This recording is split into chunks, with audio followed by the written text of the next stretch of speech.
ondan bundan podcastımıza hoş geldiniz. Bugün bizde bet mihmanımız var, bet tançor mihmanımız var. Salam aleyküm. Şoňar endi ýaşladım da. Çağırdılar, kendi bir neme der, yani geldim sonunda da. Akawuntyny öçürdi ya. Böyle ne şeýasynızda men akıl kaçmy kadýan.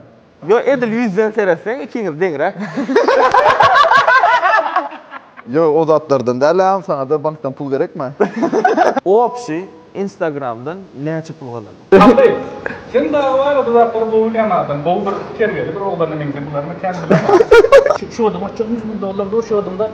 Bu näme boýar bilen? Yakup muňa sonra gülmedi adyzna oňa jogap berdim. Men bäde şoňça halla bilen göz kaşet, ben oň bilen gepleşýär. Azık nemesi ütkeýär bir hyle gül ratynda goýa. Bul terapi görmeli, psikolog bilen gürleşip bäde bir biraz maňa hiç kim söýren o men ýagşyň içinde oturýan.